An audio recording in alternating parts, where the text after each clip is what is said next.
Students, screen share हो रही है। जी हो रही है।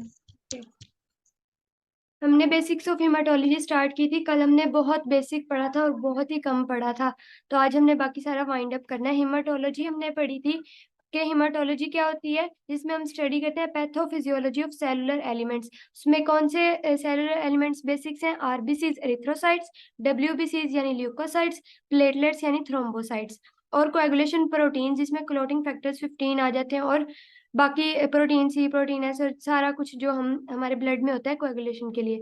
फिर हमने टर्म्स पढ़ी थी। फॉर्मेशन ऑफ आरबीसीज को हम कहते हैं एरिथ्रोपोइसिस, फॉर्मेशन ऑफ प्लेटलेट्स को कहते हैं थ्रोम्बोपोइसिस, और formation of granulocytes and monocytes को कहते हैं माइलोपोइसिस। फिर हमने पढ़ी थी साइट्स ऑफ हेमोपोइसिस के नॉर्मली हेमोपोइसिस यानी कंप्लीट ब्लड सेल्स जितने होते हैं, ब्लड की फॉर्मेशन नॉर्मली कहाँ हो रही होती है? प्रिमिटिव हेमोपोइसिस होती है एम्ब्रियोनिक यॉर्क सैक में, और डेफिनेटिव हेमोपोइसिस होती है लिवर, स्प्लीन और बोन मैरो में, और जो फीटल हेमोपोइसिस होती है उसमें प्लेसेंटा भी कंट्रीब्यूट कर रहा होता है। फिर हमने साइट ऑफ हेमोपोइसिस पढ़ी थी, ये फीटस की है। उसके हम 9 मंथ्स को 3 ट्राइमेस्टर्स में डिवाइड करते हैं। जो फर्स्ट ट्राइमेस्टर होता है उसमें यॉर्क सैक में होती है हेमोपोइसिस, और सेकंड ट्राइमेस्टर में लिवर और स्प्लीन में होती है, और जो थर्ड ट्राइमेस्टर होता है उसमें बोन मैरो में होती है।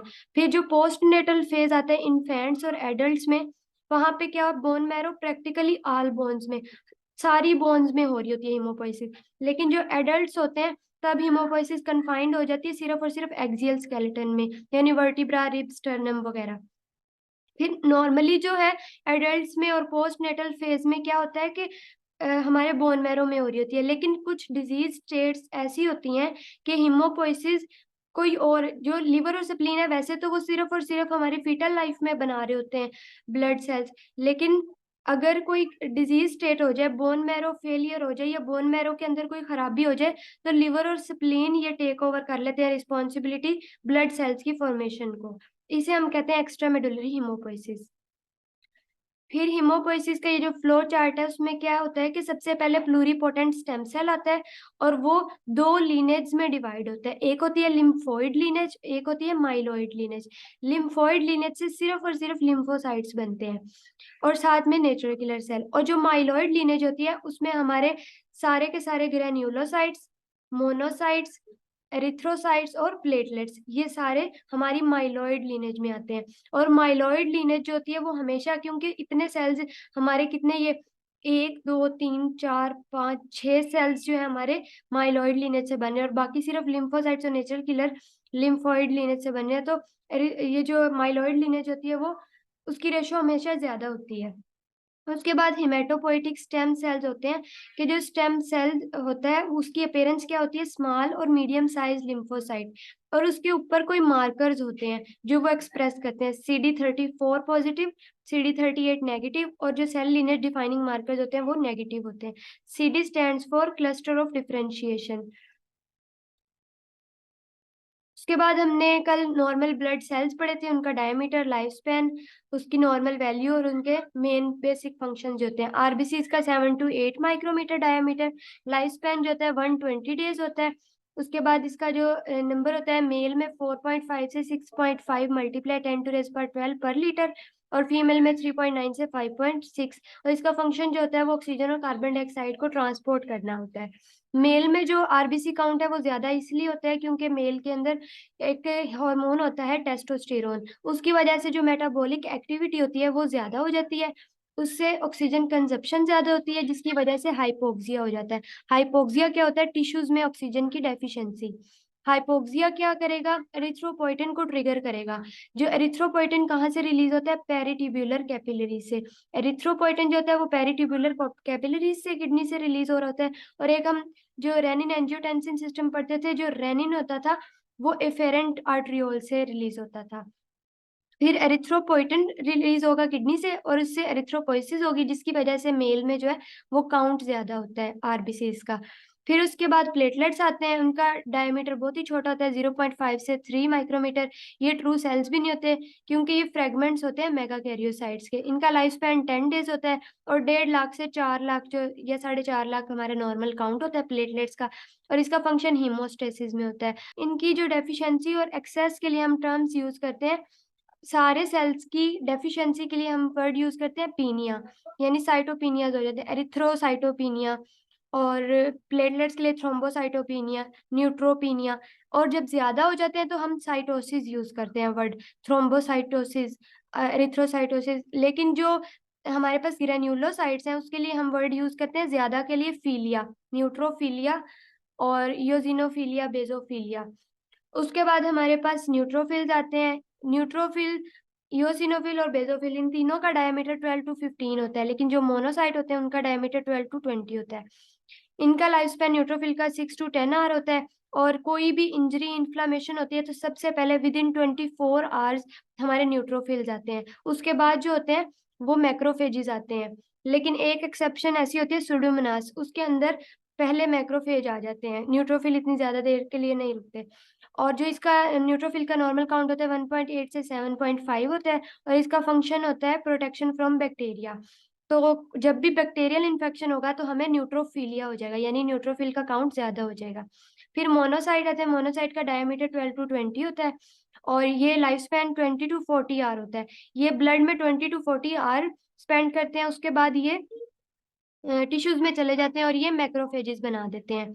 अब मैक्रोफेजेस जो होते हैं वो दो तरह के होते हैं, कुछ होते हैं फिक्स्ड और कुछ होते हैं मोबाइल। जो फिक्स्ड होते हैं वो डिफरेंट ऑर्गन्स में होते हैं, लीवर के कपर सेल्स और सीएनएस में माइक्रोग्लिया, और ये सारे नेम जो हमने स्पेसिफिक कल पढ़े थे। और इनका नॉर्मल काउंट 0 से 0.8 होता है। और ये भी बैक्टीरिया से या फंजाई से प्रोटेक्शन करते हैं क्योंकि ये मैक्रोफेजेस बन जाते हैं। इयोसिनोफिल जो होते हैं इनका नॉर्मल काउंट 0.04 से 0.44, और इनका जो काम होता है प्रोटेक्शन अगेंस्ट पैरासाइट्स, तो ये पैरासिटिक इन्फेक्शन में ज्यादा हो जाते हैं इयोसिनोफिल्स। फिर बेजोफिल्स आते हैं, ये एलर्जिक रिएक्शन में ज्यादा हो जाते हैं और इनका जो काउंट होता है नॉर्मल लेस देन 1% होता है। फिर लिम्फोसाइट दो होते हैं, बी लिम्फोसाइट और T lymphocyte. B lymphocyte activate होकर प्लाज्मा सेल्स बनाते हैं जिन्होंने एंटीबॉडीज बनानी होती हैं, और जो टी लिम्फोसाइट होते हैं उन्होंने, उनकी आगे 4 टाइप्स होती हैं और उनके अपने स्पेसिफिक फंक्शन होते हैं। ये 4 टाइप्स होती हैं टी लिम्फोसाइट की: cytotoxic T cell, helper T cell, regulatory T cell और मेमोरी टी सेल। साइटोटॉक्सिक जो होते हैं वो टॉक्सिन्स एजेंट्स प्रोड्यूस करते हैं जिसकी वजह से वो एंटीजेंस वगैरह को किल करेंगे। और हेल्पर टी सेल ने बी सेल्स की मदद करनी है एंटीबॉडीज बनाने में, और स्टिमुलेट करते हैं बाकी के टी सेल्स को जो एक्टिव हो जाए ताकि। तो रेगुलेटरी टी सेल ने क्या करना होता है कि ऑटो इम्यून रिएक्शन ना हो जाए या हाइपर सेंसिटिविटी रिएक्शन ना हो जाए, तो इम्यून सिस्टम को सप्रेस करने के लिए कि जब बैक्टीरिया वगैरह किल हो गए हैं तो हमारी जो इम्यूनिटी है उसको कम करने के लिए। और मेमोरी टी सेल जो होते हैं वो क्या करते हैं कि वो एक दफा जो एंटीजन देख लेते हैं उसको हमेशा याद रखते हैं ताकि दोबारा कभी वो एंटीजन या पैथोजन दोबारा आए हमारी बॉडी में तो वो इम्यून सिस्टम को एक्टिवेट करवा देते हैं। जो साइटोटॉक्सिक टी सेल होता है उसका मार्कर होता है CD8 और हेल्पर का CD4। फिर हमने ब्लड सेल की मोर्फोलॉजी देखनी है। तो हम लोग कभी सीबीसी करवाए ना, तो कोई सीबीसी जो होती है वो मशीन जो होती है हेमोसाइटोमीटर या जो भी 3 पार्ट 5 पार्ट मशीन से हम लोग करवाते हैं, तो जो मशीन होती है ना उसके अंदर एरर भी आ जाता है। क्योंकि अगर फॉर एग्जांपल प्लेटलेट्स ले लें, प्लेटलेट्स अगर तो बहुत कम आए हैं तो हम क्या करते हैं कि चेक करने के लिए कि वाकई कम है या नहीं, क्योंकि कुछ कंडीशन में ऐसे होता है कि प्लेटलेट्स क्लम्प हो जाते हैं और वो जो मशीन होती है वो सारे क्लम्प को एक ही रीड करती है, हालांकि जो प्लेटलेट्स काउंट होता है वो नॉर्मल होता है, जिसकी वजह से जो है ना वो मशीन कम दे रही होती है। फिर हम क्या करते हैं, पेरिफेरल स्मेयर बनवाते हैं। उसमें हमें जो मोर्फोलॉजी देखनी होती है, हम कैसे पहचानते हैं, जो लिम्फोसाइट होते हैं उनकी जो न्यूक्लियस टू साइटोप्लाज्म रेशियो होती है वो हाई होती है, न्यूक्लियस बहुत ज्यादा होता है, उसने आधे से ज्यादा साइटोप्लाज्म को कवर किया होता है। जो मोनोसाइट होता है उसकी इंडेंटेड किडनी शेप या बीन शेप न्यूक्लियस होता है, ये मोनोसाइट है। फिर उसके बाद इयोसिनोफिल आता है। इयोसिनोफिल जो होता है उसने स्पेक्टेकल्स यानी चश्मा लगाया होता है, या ग्लासेस लाइक उसके न्यूक्लियस होता है। न्यूट्रोफिल जो होते हैं वो क्या होते हैं, इसको पॉलीमॉर्फो न्यूक्लियर सेल भी कहते हैं। और इसकी जो न्यूक्लियस होती है वो क्या होती है, 2 to 5 लोब्स होते हैं। अगर ज्यादा लोब्स हो जाएं तो उसको हम कहते हैं हाइपर सेगमेंटेड न्यूट्रोफिल, और वो हमें किस कंडीशन में नजर आता है? मेगैलोब्लास्टिक एनीमिया में। जी। उसके बाद बेजोफिल जो होते हैं वो उनके अंदर ग्रेन्यूल्स होते हैं बहुत ज्यादा, ये ग्रेन्यूलर सी स्ट्रक्चर में नजर आ रही थी। और आरबीसी जो हम शुरू से ही पढ़ते आ रहे हैं बाई कनकेव डिस्क लाइक होते हैं, और आरबीसीज में भी न्यूक्लियस नहीं होता। और जो थ्रोम्बोसाइट्स होते हैं वो बहुत छोटे छोटे से हमें नजर आ रहे होते हैं, प्लेटलेट्स। उसके बाद ये हमारी होपफ्रेंड का जो है टेबल है, इसमें भी हमें नॉर्मल वैल्यूज दिखाई हुई हैं कि हीमोग्लोबिन जो होती है वो कितनी होती है, 135 से 175। जो यूनिट होता है ना वो याद रखना होता है। ये जो अगर ग्राम पर डेसीलीटर में हो तो क्या होगा, 13.5 से 17.5, और फीमेल में 11.5 से 15.5। फिर आरबीसी का काउंट, और आरबीसी जो है अगर कम हो जाए तो एनीमिक कंडीशन, ज्यादा हो जाए तो पॉलीसाइथीमिया। और पॉलीसाइथीमिया भी हमारे पास दो किस्म का होता है, एक पॉलीसाइथीमिया वेरा यानी प्राइमरी, और एक सेकेंडरी। प्राइमरी जो होता है उसमें क्या होता है, जेनेटिक अबनॉर्मेलिटीज। और सेकेंडरी में क्या होता है कि कोई और वजह से हमारी पॉलीसाइथीमिया हो गया। फॉर एग्जाम्पल अगर हम हाई एल्टीट्यूड पे चले जाएं तो भी ऑक्सीजन की जो है वो ऑक्सीजन स्ट्रेस कम होता जाता है, हाइपोक्सिया हो जाएगा, और उससे भी एरिथ्रोपोइसिस होगी। फिर हिमेटोक्रिट जो है वो हम 40 to 45% याद रखते हैं। हिमेटोक्रिट क्या होता है, सेलुलर कंपोनेंट जो हमारे ब्लड का होता है। बाकी प्लाज्मा होता है और ये हिमेटोक्रिट। तो प्लाज्मा की वैल्यू याद है किसी को, कितने ml होता है प्लाज्मा? 3300 ml। जी, 3300 ml प्लाज्मा होता है। उसके बाद हमारे पास इंडिसेस आते हैं रेड सेल के, MCV, MCH, MCHC। इसके MCV जो है इसको यूनिट होता है फेम्टोलीटर, ये यूनिट्स भी याद रखने होते हैं। 80 to 96 या 95 लेते हैं। MCH 27 से 34 लेते हैं। और mean cell haemoglobin, mean cell volume में हम साइज देख रहे होते हैं। MCV ज्यादा किसका होगा, जब सेल का साइज ज्यादा हो जाएगा, कम होगा तो माइक्रोसाइटोसिस हो जाएगा। ये जब हम एनीमिया पढ़ेंगे तो इसमें टर्म्स देखेंगे। MCH में हम कलर देख रहे होते हैं। उसके बाद रेटिक्स काउंट, रेटिक्स क्या होता है, एरिथ्रोपोइसिस जब हो रही होती है तो बिल्कुल आरबीसी, मेच्योर आरबीसी बनने से पहले की स्टेज को हम रेटिक्यूलोसाइट कहते हैं।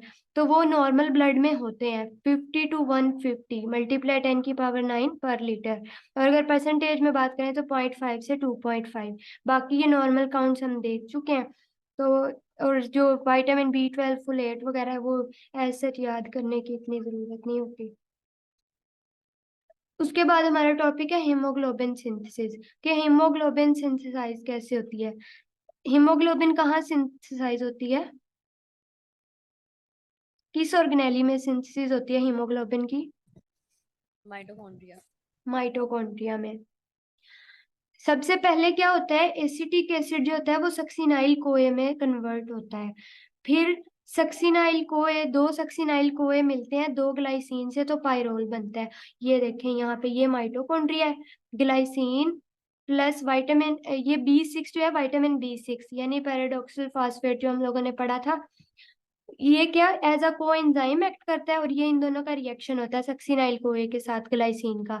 तो हमारे पास क्या बनता है, पाइरोल रिंग। लेकिन इससे पहले ये सारे स्टेप्स हो रहे थे। और ये जो डेल्टा एला लिखा हुआ है ये इंजाइम है, इसको हम कहते हैं अल्फा लिवोलिनिक एसिड सिंथेज, एला सिंथेज। ये इंजाइम की प्रेजेंस में ये रिएक्शन होता है और पोर्फोबिलिनोजन बनती है। फिर यूरोपोरफायरिनोजन बनती है और फिर कोरप्रोपोरफायरिनोजन बनती है। उसके बाद प्रोटोपोरफायरिन बनती है। उसके बाद जो प्रोटोपोर, चार पाइरोल रिंग्स होंगी वो क्या बनाएंगी, प्रोटोपोरफायरिन 9। यहाँ पर ये जो 9 होता है इसका ये मतलब होता है कि जो हमारे पास प्रोटोपोरफायरिन रिंग है ना उसके पास ना 9 ग्रुप्स होते हैं। होते 8 है लेकिन इन अ साइक्लिक वे, के हम जहाँ से स्टार्ट करते हैं वो दोबारा वहीं पे आके रुकते हैं। तो 4 मिथाइल ग्रुप होते हैं, 2 विनाइल होते हैं, 2 प्रोपियोनिक एसिड ग्रुप्स होते हैं। तो इसलिए इसके साथ 9 लिखते हैं। फिर प्रोटोपोरफायरिन के साथ आयरन मिलता है। आयरन किस फॉर्म में, फेरस फॉर्म में, +2 की फॉर्म में। हीमोग्लोबिन में नॉर्मली +2 की फॉर्म में आयरन होता है। और अगर +3 में हो जाए तो वो डिफेक्टिव हीमोग्लोबिन हो जाती है, उसको हम कहते हैं HbM, मेथ हीमोग्लोबिन। फिर नॉर्मली फेरस फॉर्म वाला आयरन मिलेगा तो हीम बनेगा, और हीम के साथ ग्लोबिन चेन्स मिलेंगी तो हीमोग्लोबिन। यहाँ पर देखें प्रोटोपोरफायरिन से हमारे पास हीम मिली। हीम अब कैसे बनी, ये ट्रांसफेरिन, ट्रांसफेरिन क्या करती है, आयरन को ट्रांसपोर्ट करती है वहां से हमारे पास आयरन आया, आयरन जो है वो प्रोटोपोरफायरिन के साथ मिला और क्या बन गया, हीम। हीम के साथ ग्लोबिन चेन्स बनी। अब कौन सी चेन्स मिलती हैं ये डिसाइड करता है कि कौन सी हीमोग्लोबिन बनेगी। नॉर्मली जो एडल्ट में सबसे ज्यादा परसेंटेज होती है वो किसकी, HbA की होती है। उसमें 2 अल्फा 2 बीटा चेन्स मिलती हैं और हीमोग्लोबिन बनती है। यहाँ तक सबको क्लियर है? Yes. Okay. States of iron, कौन कौन सी स्टेट होती है? आयरन स्टोर होती है फेरेटिन या हीमोसिड्रिन की फॉर्म में। फेरेटिन 23% और हीमोसिड्रिन 55%। आयरन ट्रांसफर होती है ट्रांसफेरिन की फॉर्म में और आयरन एब्जॉर्ब होती है फेरस फॉर्म में। ये देखें, ये जो प्रोटोपोरफायरिन है इसके पास कितने ग्रुप्स हैं, 1 2 3 4 5 6 7 8, इस तरह ये 8 बनते हैं इसके और साइक्लिक वे के हम चलें तो जहाँ से स्टार्ट हुए थे उसको दोबारा काउंट करें तो 9 ग्रुप्स बनते हैं, जिसकी वजह से प्रोटोपोरफायरिन 9 हम कहते हैं। और दरमियान में जो सेंट्रल एटम होता है वो आयरन होता है इन फेरस फॉर्म। अब एबनॉर्मल हीमोग्लोबिन्स क्या क्या होती हैं? HbS, ये हमें सिकल सेल डिजीज में नजर आता है। उसमें क्या होता है कि ग्लूटामिक एसिड रिप्लेस हो जाता है वेलिन से एट पोजीशन 6 इन बीटा चेन। इनको पॉइंट म्यूटेशन कहते हैं कि एक पॉइंट पे म्यूटेशन आ जाती है। उसके बाद HbC, ग्लूटामिक एसिड रिप्लेस हो जाता है लाइसिन से और ये भी बीटा चेन में होता है। HbD में क्या होता है कि ग्लूटामिक एसिड ग्लूटामाइन से रिप्लेस हो जाता है 121 पोजीशन पे और HbE जो होता है वो ग्लूटामिक एसिड रिप्लेस हो जाता है लाइसिन से एट पोजीशन 26। उसके बाद HbM जो है मेथियोग्लोबिन हम डिस्कस कर चुके हैं कि फेरिस फॉर्म के बजाय अगर फेरिक फॉर्म में आ जाए तो क्या होता है HbM। और HbM की क्लिनिकल प्रेजेंटेशन क्या होगी, हमें कैसे पता चलेगा कि ये HbM का पेशेंट है?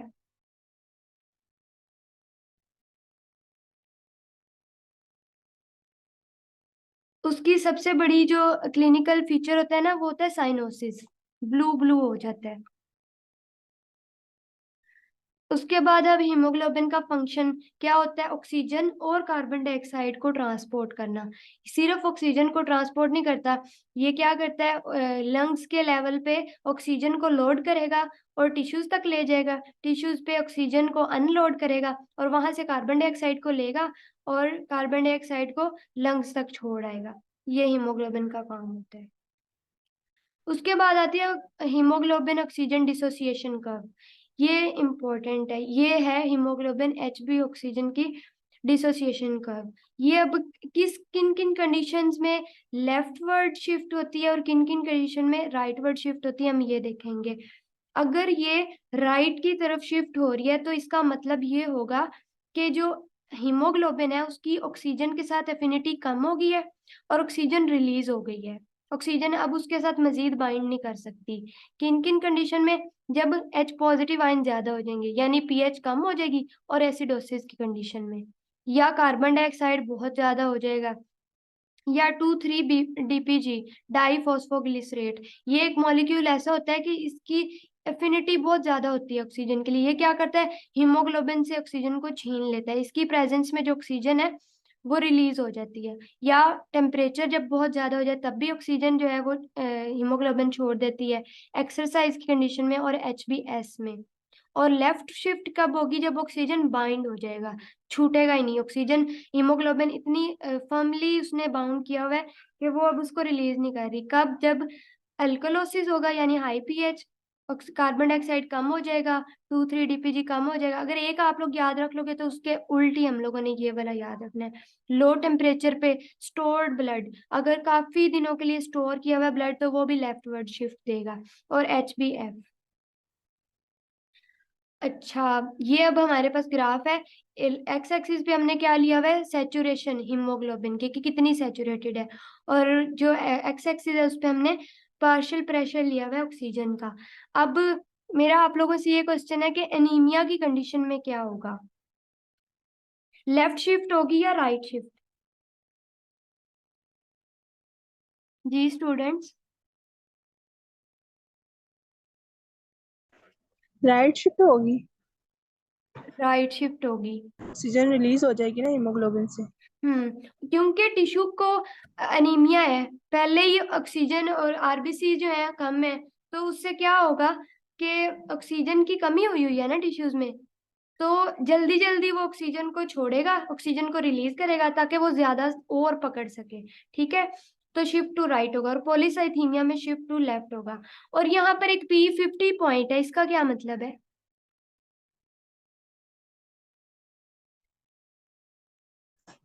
यहाँ पे मैक्सिमम सैचुरेशन होती है। नहीं, ये मैक्सिमम सैचुरेशन नहीं, ये देखें, इसके मैंने पहले बताया जो वाई एक्सिस है उस पे हम क्या ले रहे हैं, सैचुरेशन परसेंटेज। 100% सैचुरेशन कहाँ है? यहाँ पर होती है हाफ सैचुरेशन यानी 50%, इसके बिल्कुल सामने। जब 50 हो जाता है, 50 मिलीमीटर ऑफ मर्करी, तो 50% हमारी सैचुरेशन होती है हीमोग्लोबिन की। उसके बाद रेड सेल, हमें पता है बाइकनकेव डिस्क होता है, और 7 to 8 माइक्रोमीटर होता है इसका डायमीटर। और ये क्या करता है कि इतनी छोटी डायमीटर की जो माइक्रो सर्कुलेशन होती है ना, छोटी छोटी वेसल्स जिनका माइक्रो कितना 3.5 माइक्रोमीटर डायमीटर होता है, उनमें से भी गुजर जाता है।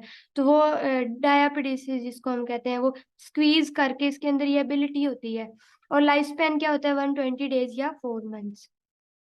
अब रेड सेल मेटाबॉलिज्म, हमें पता है कि जो आरबीसीज होते हैं उनके पास न्यूक्लियस तो होता नहीं है, तो उनके पास जो है, जो मेटाबॉलिज्म है उनका बहुत ही कम चीजों से उनको एनर्जी मिलती है। एक तो एम्बिडेन मेयरहोफ पाथवे, ईएमपी पाथवे, ये देखने में तो बहुत मुश्किल लग रहा है लेकिन ये ग्लाइकोलिसिस का ही दूसरा नाम है। इससे हमें क्या मिलता है, दो चीजें, एटीपी और एनएडीएच। एटीपी का क्या काम है, ये मेंटेन करता है रेड सेल वॉल्यूम को, शेप को और फ्लेक्सिबिलिटी को। एनएडीएच का क्या काम होता है, ये एक एंजाइम होता है मेथ हीमोग्लोबिन रिडक्टेज, जो कन्वर्ट करता है फेरिक फॉर्म को फेरस में, उसको इसकी जरूरत होती है एनएडीएच की। ठीक है, और एनएडीएच अगर नहीं होगा, रेड सेल मेटाबॉलिज्म ठीक से नहीं होगा, तो क्या होगा, एचबीएम हो जाएगी और साइनोसिस और सारा जो काम है वो डिस्टर्ब हो जाएगा। और फिर एक होता है ल्यूबरिंग रैपाबोर्ट शंट, यहाँ पे जो 1,3-DPG बनता है ना, वहां से क्या होता है कि ये 3 फॉस्फोग्लिसरेट के बजाय 2,3-डाइफॉस्फोग्लिसरेट बन जाता है, उसको हम कहते हैं ल्यूबरिंग रैपाबोर्ट शंट। यही जो 2,3-DPG हमने वहां पे पढ़ा था ना, ये ग्लाइकोलिसिस से ही बन रहा होता है। ये रेगुलेट करता है हीमोग्लोबिन ऑक्सीजन की एफिनिटी को, हमने पढ़ा ना कि ऑक्सीजन किस कंडीशन में बाइंड करेगी और किस कंडीशन पे वो उसको रिलीज करेगा, ये 2,3-DPG कंट्रोल कर रहा होता है। उसके बाद दूसरा जो है HMP shunt, hexose monophosphate shunt, इससे हमें क्या मिलता है, NADPH। ये क्या करेगा, ये मेंटेन करता है सल्फ हाइड्रल ग्रुप्स SH यानी थायोल ग्रुप्स जो होते हैं ना सेल के, उनको, और ये ऑक्सीडेंट स्ट्रेस को रिमूव करता है। अब इसका जो कंसेप्ट है ये हिमोलिटिक एनीमिया में भी आता है, तो ये अगर आप लोग अभी समझ लोगे तो आपको फायदा देगा। ऑक्सीडेंट स्ट्रेस क्या होगा, सबसे पहले देखें ग्लूकोज जो है वो ग्लूकोज 6 फॉस्फेट में कन्वर्ट हुआ, ये वाला पार्ट क्या है, ग्लाइकोलिसिस का। अब ये जो ग्लूकोज 6 फॉस्फेट होता है, ये कन्वर्ट हो जाता है HMP शंट में 6 फॉस्फोग्लूकोनोएट में। ठीक है, इससे क्या होता है कि HMP शंट हमें क्या देता है, NADP से NADPH, हमें क्या मिल गया, NADPH। अब इस NADPH का क्या काम है, हमारे पास एक ग्लूटाथायोन ट्राईपेप्टाइड होता है, जिसके अंदर कौन कौन से अमाइनो एसिड्स होते हैं, 3 अमाइनो एसिड्स होते हैं, ग्लाइसिन, सिस्टीन और ग्लूटामेट, ये 3 होते हैं, इसलिए हम इसको ट्राईपेप्टाइड कहते हैं। तो ये क्या करता है कि ये रिड्यूस्ड फॉर्म में कन्वर्ट होता है। ठीक है, NADPH उसको ऑक्सीडाइज्ड फॉर्म से रिड्यूस्ड फॉर्म में कन्वर्ट करता है।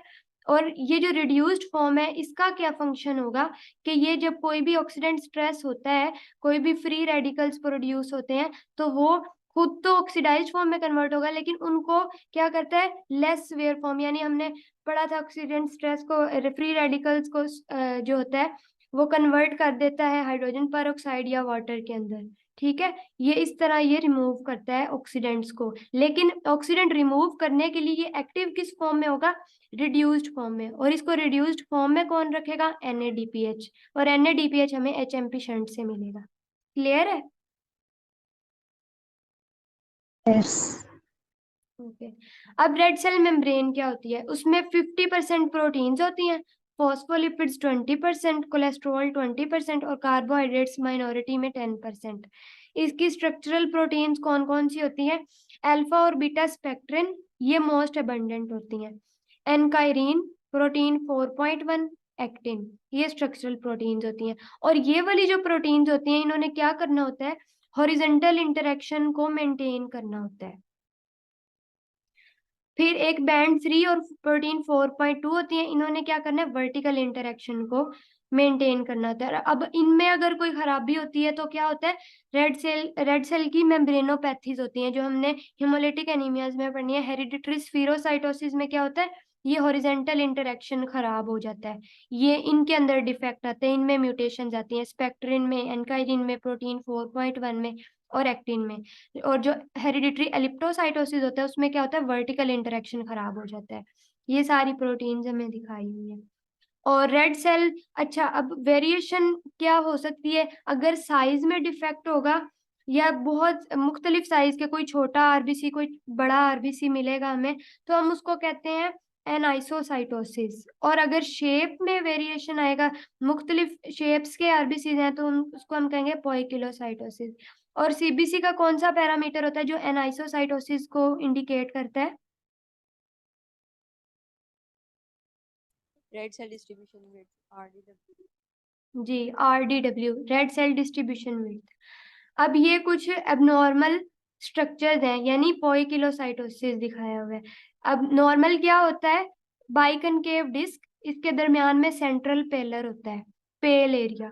ये क्या मैक्रोसाइट हो सकता है? किन किन कंडीशन में? लिवर डिजीज में, अल्कोहलिज्म में, मेगैलोब्लास्टिक एनीमिया में। हमने पढ़ा था ना, मेगैलोब्लास्टिक एनीमिया में क्या होता है? विटामिन B9, विटामिन B12 इनकी डेफिशिएंसी हो जाती है। और क्या होता है कि हमारे जो नॉर्मली जो आरबीसीज हैं, उनको मेच्योर फॉर्म में कन्वर्ट होने के लिए और नॉर्मल स्ट्रक्चर के लिए ये चीज़ें ज़रूरी होती हैं। और अगर ये नहीं होंगी तो वो इमेच्योर हालत में ही आ जाते हैं। और इमेच्योर जो होता है ना, ब्लास्ट फेज, उसमें हमेशा साइज बड़ा होता है। फिर टारगेट सेल्स हमें इस तरह के नजर आते हैं पेरिफेरल स्फीयर में। आयरन डेफिशिएंसी, ये सबसे इंपॉर्टेंट काज है। स्मेटोसाइट्स, ये जिस तरह माउथ लाइक स्लिट हमें नजर आता है, जैसे किसी का मुंह खुला हो। लिवर डिजीज में, अल्कोहलिज्म में। पेंसिल सेल्स आयरन डेफिशिएंसी में होते हैं। और एक्टिनोसाइट्स, ये पॉइंटेड एंड्स होती हैं, लिवर डिजीज में या पोस्ट स्प्लीनेक्टमी में नजर आते हैं। एकेंथोसाइट्स लिवर डिजीज में ही नजर आ रहे होते हैं। और माइक्रोस्फीरोसाइट्स छोटे किस में? हेरिडिटरी स्फीरोसाइटोसिस में या हिमोलिटिक एनीमिया में। फ्रेगमेंट्स हमें किस में नजर आते हैं? DIC में या माइक्रो एंजियोपैथी में। HUS हिमोलिटिक यूरेमिक सिंड्रोम या TTP थ्रोम्बोटिक थ्रोम्बोसाइटोपेनिक परपरा, ये जो है इन सब कंडीशन में हमें फ्रेगमेंट्स नजर आ रहे होते हैं, रेड सेल फ्रेगमेंट्स। उसके बाद एलिप्टोसाइट हमें हेरिडिटरी एलिप्टोसाइटोसिस में नजर आता है। Tear drop poikilocyte, myelofibrosis, extra medullary haemopoiesis. ये देखें, एक्स्ट्रा मेडुलरी हिमोपोइसिस का वर्ड आ गया ना। माइलोफाइब्रोसिस का क्या मतलब है? जब बोन मैरो में फाइब्रोसिस हो गई है और बोन मैरो अपना काम ठीक से नहीं कर रहा, तो क्या होगा? Extra medullary haemopoiesis. फिर बास्केट सेल्स हमें बास्केट की तरह नजर आते हैं। Oxidant damage, G6PD deficiency, glucose 6 phosphate की डेफिशिएंसी। अब हमने पढ़ा ना कि कैसे ग्लूकोज 6 फॉस्फेट ऑक्सीडेंट स्ट्रेस को कम कर रहा था। ग्लूकोज 6 फॉस्फेट नहीं होगा तो HMP शंट नहीं होगा, और HMP शंट नहीं होगा तो हमें NADPH नहीं मिलेगा। NADPH नहीं मिलेगा तो ग्लूटाथायोन रिड्यूस्ड फॉर्म में नहीं होगा, और वो रिड्यूस्ड फॉर्म में नहीं होगा तो वो ऑक्सीडेंट्स को कैसे किल करेगा? फिर सिक्कल सेल हमें किस में नजर आते हैं? सिक्कल सेल एनीमिया में। ये सिक्कल किसको? दरांती को कहते हैं। इस तरह की शेप हो जाती है आरबीसी की। और फिर जब वो छोटी वेसल्स में, अब नॉर्मल हमने देखा ना 3.5 माइक्रोमीटर तक भी माइक्रो सर्कुलेशन होती है, वहां से भी गुजरना होता है। लेकिन अगर इस तरह की शेप हो जाएगी तो उनसे गुजरा ही नहीं जाता, बल्कि वो स्टक हो जाते हैं। माइक्रोसाइट्स हमें किस में? आयरन डेफिशिएंसी और हीमोग्लोबिनोपैथीज में नजर आ रहे होते हैं। अच्छा, ये वाला अब हमारा कंप्लीट हो गया। अब एरिथ्रोपोइसिस और एनीमियाज हमने करने हैं। अभी मीटिंग भी एंड होने वाली है, तो आप दोबारा ज्वाइन कर लीजिएगा।